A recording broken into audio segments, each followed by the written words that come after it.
Nako, mula po siya sa Palawan, tama? Yes po. O, summer na. Ano ba nga masasuggest mo sa ating mga tiktropa, mga magandang lugar na pupuntahan dyan? I suggest po na pumunta kayo sa Balabac, Palawan, El Nido, and Coron po. Maganda talaga sa Coron. Yes po. Yun pa lang napuntahan ko dyan. Okay, ang ganda mo ha. Oy, tignan natin kung maganda rin ang masasabi ng ating mga inampalan. Ivo, nafe-feel ko na may tense while you perform. At alam ko which is normal. First time mo bang sumali? Yes po. Okay lang yun. Nafe-feel ko yung tense. Tension. Siguro kulang lang ng support system siguro yung pagbugam mo because nandun nga yung kaba, which is normal naman sa isang competition. But I commend you for singing this kind of song na big songs talaga. It requires as well of a big, powerful vocal folds. Wow, vocal folds yun. But overall... Spell po. Folds. But overall, you give justice sa kanta. This boils down to the choice of song na pipiliin mo. Kailangan yung range ng boses mo, i-compare mo dun sa range nung kakantahin mo. You should know your limitations. Hanggang dito lang ang kaya ko. Kasi, Yvonne, hindi lahat ng kanta na matataas kailangan gawin para sa isang contest. Siguro, again, kailangan mamili ka ng kanta na maiuugma dun sa iyong voice range, vocal range. Thank you po. Thank you. Eto naman, ano kayang score ang mabibigay sa atin ng mga inampalan? Ang ibibigay ko sa yung stars ngayong araw na to ay...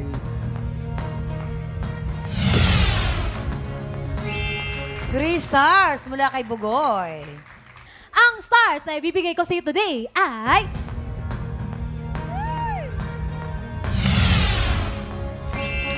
Three stars mula naman kay Jessica. Pero syempre, Yvonne, bibitin muna natin kung anong score na bibigay ni Renz. Sa ngayon, kilalanin na po natin ang pangalawang kalahok, Marco Serdon. Paano mo napapagsabay yung, siyempre, pagkanta mo, pagsali-sali mo sa mga singing contest, tapos nag-aaral ka pa? Pagsasabay ko po siya gawa po ng, nag-set po ako ng ano ko po, ng aking mga goals po. Parang nag-set po ako ng time management po, kumbaga. Bukod daw sa pagkanta, may talent kang kakaiba. Pakita mo naman sa amin yung talent mo. Ano ba yung mga talent mo? Habit ko pong mag-impersonate po ng mga boses po. Talaga? Opo. Sige nga, gayahin mo si Boy Abunda. Ikaw ba ay susunod o susuway? Ang galing-galing mo naman.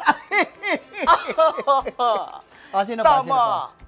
Sino pang kayang gawin? Yung newscaster po, si Sir Mike Enriquez. Okay nga, sige. Sir Mike Enriquez nga. Paano? Hindi ko kayang gayahin yun, ha? Walang kinikilingan, walang pinoprotektahan, walang kasinungalingan, serbisyong totoo lamang. At di natutulog ang balita, nakatuto kami. 24 oras. Good luck sa'yo. Sana thank you po. Sa tanghalan ng kampeon ay mag-enjoy ka lamang, maging komportable ka, and good luck. Apa. Thank you po.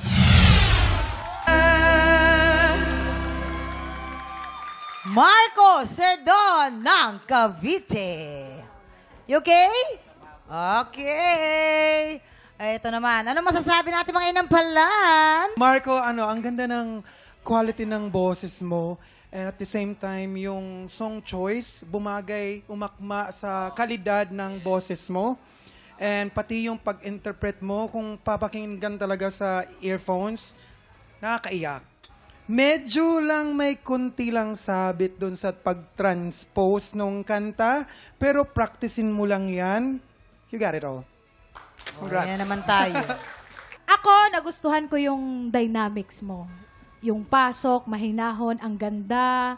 Merong kang part na nag-falsetto, natural voice, ang smooth. Napakaganda nun. Ako lang, ang mapapayo ko, careful lang when reaching the high notes.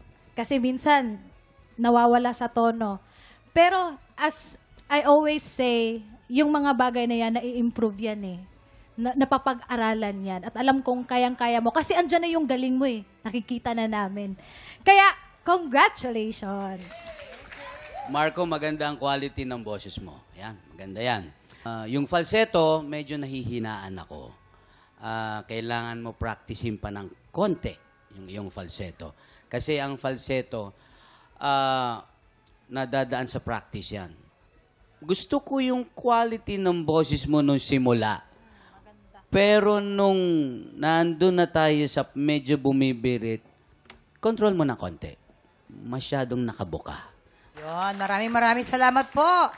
Eto naman, ano kayang score ang ibibigay ng ating mga inampalan? Ang stars na ibibigay ko sa iyo sa araw na ito ay 3 stars! Marco, ang stars na ibibigay ko sa iyo today ay...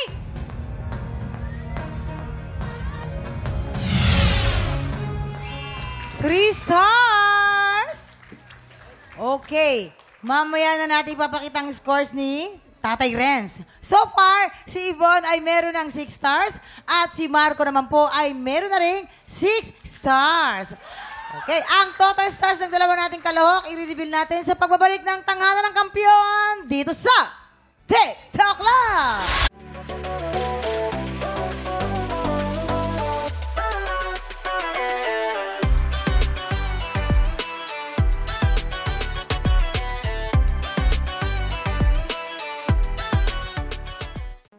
Tropa, pinanood mo hanggang sa dulo itong video na ito?